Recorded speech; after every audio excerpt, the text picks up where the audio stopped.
quién fue Jesús. Y así nosotros también podemos caer en esto mismo. No lo dé por sentado.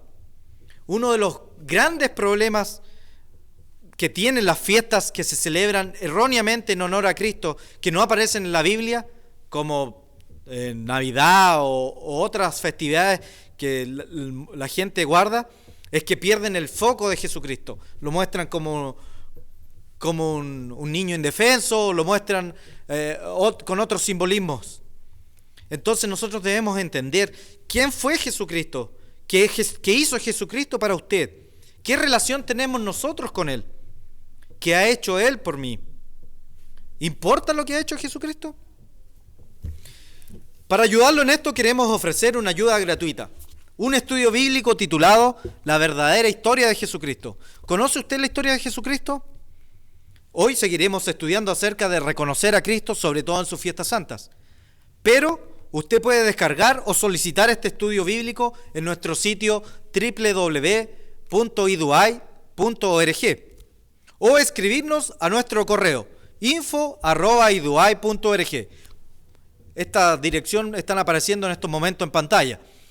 Todas nuestras publicaciones y estudios que ofrecemos se ofrecen gratuitamente, como un servicio educativo. Escríbanos, háganos las consultas que usted estime pertinente. Queremos saber de usted.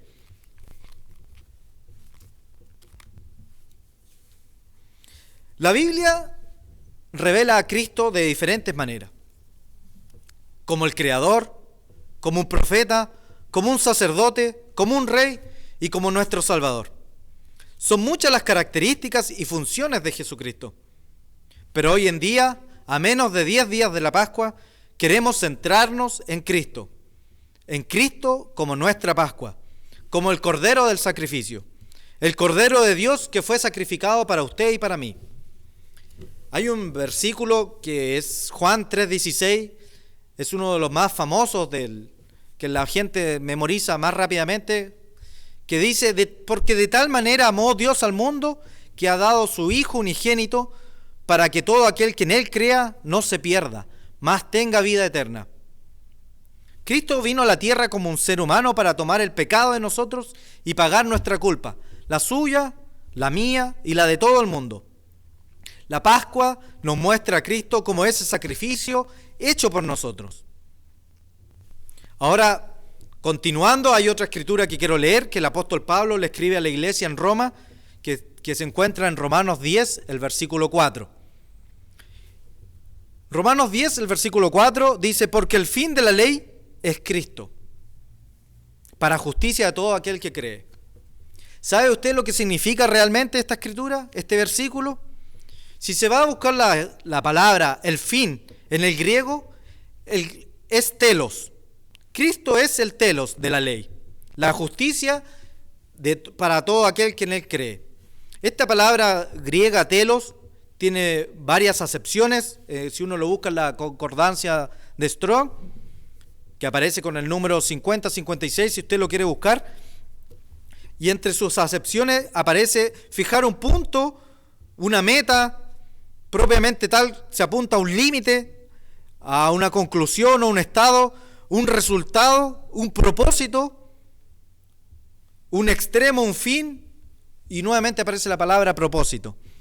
Entonces lo que este versículo realmente quiere decir, y que hace mucho más sentido cuando estudiamos la palabra, es que el propósito de la ley es Cristo. Así, en lugar de ser un final para la ley, es una meta que nos lleva hacia Cristo. Es decir, el propósito, el objetivo, la meta, la finalidad de la ley es acercarnos a Jesucristo. Entonces, cuando pensamos en Cristo como nuestra Pascua y pensamos en esta fiesta que se acerca, la Pascua, como parte de la ley de Dios, podemos concluir que el propósito de la Pascua, o Él es el propósito de la Pascua. Él es la meta de hacer esta conmemoración. Él es la ambición que todos tenemos al conmemorar y recordar año tras año esta celebración, la Pascua. Cuando pensamos de esta manera, el resto de la Biblia empieza a encajar de una buena manera y comienza a tener un nuevo sentido si no lo habíamos visto antes. Y siempre estuvo ahí, pero quizás nunca lo habíamos reconocido. El objetivo de los 10 mandamientos, la ley, es acercarnos a Cristo. La meta al observar el sábado es acercarnos a Cristo. El propósito de guardar sus fiestas anuales que revelan el plan de Dios es acercarnos a Cristo. Podemos empezar a entender más a fondo acerca de nuestro objetivo cuando comenzamos a pensar que la meta de todo es Jesucristo. Lo que Cristo hizo, cómo Él cumplió esta ley perfectamente. Cristo nos mostró un ejemplo. Él nos mostró el camino. Si vamos a Efesios 4:13, podemos ver que aquí el apóstol Pablo le escribe a la iglesia de Éfeso, cuál era nuestra meta. Él dice, hasta que todos lleguemos a la unidad de la fe y del conocimiento del Hijo de Dios, a un varón perfecto, a la medida de la estatura de la plenitud de Cristo. Cristo es la meta. Y la Pascua nos recuerda eso. ¿Quiere usted saber cuál es el objetivo de su vida? ¿Qué hacer con su vida? Cristo, el Verbo hecho carne, es la personificación de todo lo que es bueno, todo lo que es correcto y saludable para nosotros. Él fue un hombre perfecto. Él vivió en perfecta obediencia. Él es un estándar de la manera ideal de vivir. Cristo es nuestra meta. ¿Cuánto conocemos a Cristo? ¿Ha estudiado realmente la vida de Jesucristo? Si queremos llegar a ser o intentar ser como Él fue, debemos estudiar la vida de Cristo. ¿Qué significa que Cristo sea mi creador? ¿Cómo ocurrió esto? Bueno, si no lo estudio, si no voy a la Escritura, no voy a saber esto. ¿Cómo venció Cristo la muerte y el pecado? Debo asegurarme de entender la crucifixión y la resurrección de Cristo. Entender cómo Cristo es el primogénito. ¿Qué significa que sea el primogénito de muchos? Cuando Cristo hablaba en parábolas, Él tenía un propósito. Voy a ir a Lucas, el capítulo 8, el versículo 10. Aquí Cristo está hablando a sus discípulos, después de haber hablado en parábolas. Y Él le dijo a sus discípulos, en el versículo 10 de Lucas 8, a vosotros os he dado a conocer los misterios del reino de Dios, pero a los otros por parábolas, para que viendo no vean, y para que oyendo no entiendan. Esto es algo real. Si uno deja de estudiar de la manera correcta, si uno deja de poner el corazón sincero y reconocer qué es Dios que revela todo esto y qué es quien revela todo esto y que entrega todo, y aplicar lo que uno entiende a la vida, puede que nos estemos viendo a pesar de ver, y puede que nos estemos entendiendo a pesar de oír. Y también quiero hacer un alto acá, quiero ofrecer esta noche una suscripción gratuita a la revista bimensual Las Buenas Noticias. Esta revista, Las Buenas Noticias, es una revista de comprensión bíblica. Está llena de artículos sobre temas que le ayudarán a entender mejor los temas esenciales de la Biblia. Para solicitar o descargar una suscripción de esta revista o de nuestros estudios bíblicos que tenemos para ofrecerle, navegue por nuestro sitio web www.iduay.org o escríbanos a nuestro correo info@iduay.org. Nuestras publicaciones y estudios se ofrecen gratuitamente, como lo dije anteriormente, y se ofrecen como un servicio de ayuda educativa. Vayamos a otra instrucción que dio el apóstol Pablo acerca de cómo observar la Pascua. Y esta está en la carta que escribió a Corintios. En 1 Corintios 11, en el versículo 28. Aquí Pablo está dando instrucciones de cómo guardar la Pascua. Ellos estaban observando la Pascua, la iglesia neotestamentaria. Después de la muerte de Jesucristo, estaban observando esta fiesta, pero ellos no lo estaban haciendo correctamente. En 1 Corintios 11, entonces el versículo 28 dice: por tanto, pruébese cada uno a sí mismo, y coma así del pan y beba así de la copa. Porque el que come y bebe indignamente, sin discernir del cuerpo del Señor, juicio come y bebe para sí. Aquí hay un par de puntos que quiero destacar de estos dos versículos. Primeramente, el versículo 28 nos habla de hacer un autoexamen, de comprobarnos a nosotros mismos o de examinarnos a nosotros mismos, y nos da las instrucciones también de qué es lo que compone este nuevo servicio o este servicio de la Pascua del Nuevo Testamento. Pero si solo leemos hasta acá, podríamos perder el verdadero objetivo de la Pascua y podríamos pasar pensar que la Pascua se centra en nosotros, y por lo tanto hay que leer el resto de la instrucción de Pablo. Y el versículo 29 dice, porque el versículo 29 dice: el que come y bebe indignamente juicio come y bebe para sí. Acá está diciendo que hay una manera incorrecta o una manera indigna de hacerlo, una manera equivocada de tomar la Pascua, de hacer esta conmemoración, no de la forma correcta. ¿Y sabe cuál es el problema? No reconocer el cuerpo del Señor, como dice el versículo 28. Este versículo 28 en la Biblia del lenguaje simple dice: el que coma y beba pan, el que coma pan y beba de la copa sin darse cuenta de que se trata del cuerpo del Señor. Y en la versión moderna dice: come y bebe juicio para sí, no haciendo distinción del cuerpo del Señor. Nuevamente, debemos entender que Cristo es nuestro objetivo. Cristo es nuestro fin, nuestra finalidad, nuestra meta. A medida que estudiamos a Cristo, quién era, lo que hizo, cómo vivió, las fiestas que Él observó, debemos reconocer y discernir y darnos cuenta del cuerpo del Señor cuando hacemos esta celebración año a año, esta conmemoración. Y ese fue el problema de la iglesia que a Pablo le estaba escribiendo. Ellos estaban en esa fecha guardando las cosas en la fecha correcta, pero no de la forma correcta, sino más bien como un hábito, como un momento más, como una rutina, apurados, sin orden, sin darse cuenta que Cristo es el objetivo de esta conmemoración. Reconocer el significado de Cristo. En este par de versículos, el versículo 28 y 29 de 1 de Corintios 11, nos habla de dos puntos que debemos tener en cuenta: examinarnos a nosotros mismos a la luz de la ley, cuyo objetivo de la ley es llevarnos a Cristo y darnos cuenta que Él es el centro de la Pascua, discernir el cuerpo de Cristo. Hay otro versículo que es usado muchas veces para pretender anular la ley de Dios, Efesios 2, el versículo 8. Efesios 2, el versículo 8, que dice: porque por gracias sois salvos por medio de la fe, y esto no es de vosotros, pues es don de Dios. Sin embargo, lo que nos dice este versículo es que la salvación comienza con Cristo, no comienza con un autoexamen. La salvación no comienza con lo que yo hago, la salvación comienza con Jesucristo, nuestro inicio, nuestro objetivo.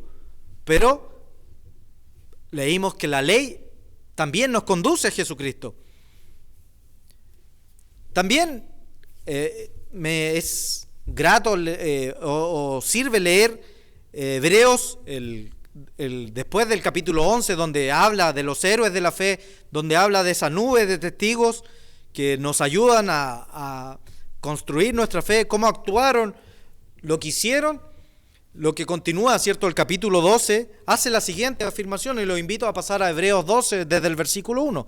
Dice: por tanto, nosotros también, teniendo alrededor tan grande nube de testigos, todo lo que vivieron del capítulo 11, como acabamos de decir, dice: despojémonos de todo peso y de todo pecado que nos asedia y corramos con paciencia la carrera que tenemos por delante. Pablo nos está invitando a despojarnos del pecado y del peso que nos asedia. Pero la pregunta que salta inmediatamente es: ¿cómo hacerlo? ¿Cómo poder despojarnos del pecado y del peso que nos asedia? Y si continuamos leyendo el versículo 2, dice: puesto los ojos en Jesús, el autor y consumador de la fe, por el cual el gozo puesto delante de él sufrió en la cruz, menospreciado en el oprobio, se sentó a la diestra del trono de Dios. Y aquí lo que quiero rescatar es que la manera de eludir el pecado, la manera de guardar la ley, es poniendo nuestros ojos, reconociendo a Jesucristo, el autor y consumador de nuestra fe, mirando a Jesucristo. Él es nuestro objetivo. Él es lo que reconocemos como lo importante. En Juan, el Evangelio de Juan, el capítulo 15, el versículo 1, Jesús afirma: yo soy la vid verdadera y mi Padre es el labrador. Todo el que en mí no lleva fruto, lo quitará, y todo aquel que lleva fruto, lo limpiará para que lleve más fruto. Sin Cristo, que es la vid, no somos nada. Todas estas celebraciones de las fiestas santas comienzan con Jesucristo.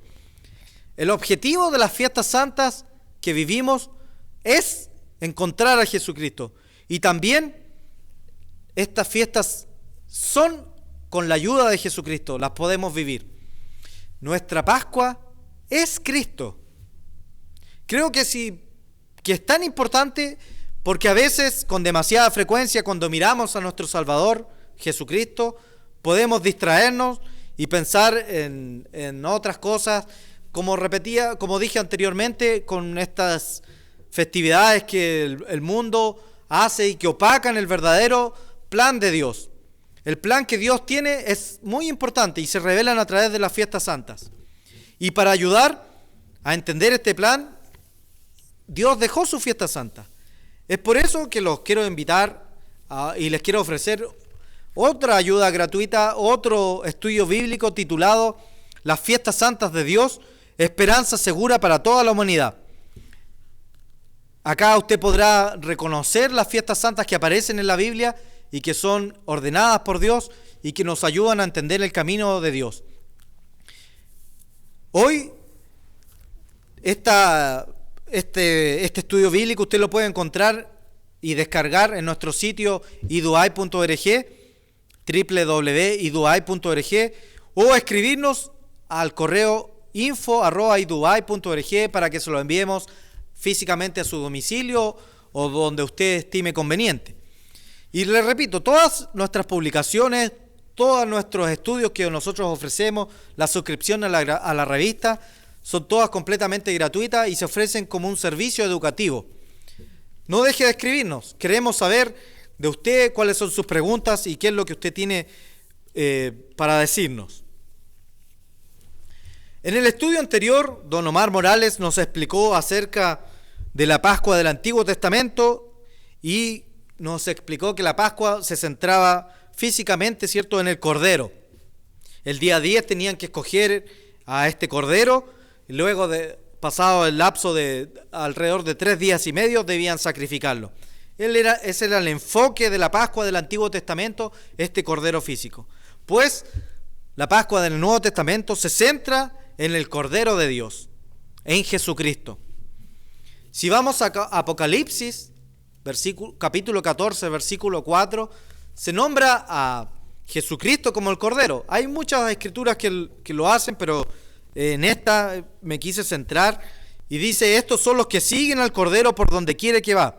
Hablando de Jesucristo, estos fueron redimidos entre los hombres como primicias para Dios y para el Cordero. Jesucristo es nuestro Cordero. También quiero volver al libro de Corintios, a 1 Corintios 5, versículo 7, donde Pablo escribió a esa congregación otra instrucción acerca de estas fiestas que se avecinan dentro de poco en la actualidad. En 1 Corintios 5, el versículo 7, el apóstol Pablo escribe: limpiaos pues de la vieja levadura, para que seáis nueva masa, sin levadura como sois, porque nuestra Pascua, que es Cristo, ya fue sacrificada por nosotros. Acá está dando instrucciones para celebrar la fiesta que viene a continuación de la Pascua, la fiesta de los panes sin levadura. Entonces, la manera de ser limpiados del pecado, la manera de eludir las consecuencias del pecado, que es la muerte, es a través del sacrificio de Jesucristo. Ese es el plan de Dios.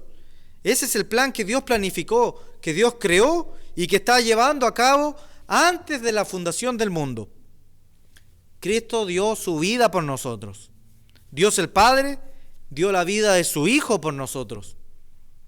¿Qué estamos nosotros dispuestos a dar por Él? ¿Nuestra vida? Y aquí muchos creen que dar la vida significa dar la muerte. Algunos, cierto, se confunden y creen que esto es hacer atentados kamikaze o quemarse o lanzarse para dar su vida a través de Cristo. Sin embargo, lo que Cristo nos pide no es nuestra muerte. Cristo nos pide dar nuestra vida. Cristo quiere que vivamos de la manera que Él indica. ¿Estamos dispuestos a dar nuestra vida al camino de Cristo después de que Cristo dio su vida por nosotros? De esto se trata la preciosa relación con el Padre y con Jesucristo, de guardar sus mandamientos, guardar sus fiestas santas, guardar su día de reposo, y todo esto nos llevan a Jesucristo. Vamos a dar una vida llena de acorde a lo que Dios quiere. Y es muy importante entender y tener a Cristo como nuestra Pascua. Cristo es nuestro ejemplo. Cristo es el Señor. Él es nuestro Maestro. Él intercede por nosotros. Él es nuestro hermano mayor. Él nos ama y Él nos cuida. Él es nuestro guía. Él es nuestra fuerza y Él se ofreció para nuestro rescate. Hay un siguiente versículo que quiero leer, que se encuentra en Hechos, capítulo 4, el versículo 12, que también es un versículo muy conocido, y dice: no hay salvación en ningún otro, porque no hay otro nombre bajo el cielo dado a los hombres en que podamos ser salvos. Y esto nos lleva a meditar: ¿está Jesucristo en nuestros pensamientos, en nuestro camino, en nuestro diario vivir? ¿Lo incluyo en mi vida? ¿Lo hago partícipe de mis decisiones?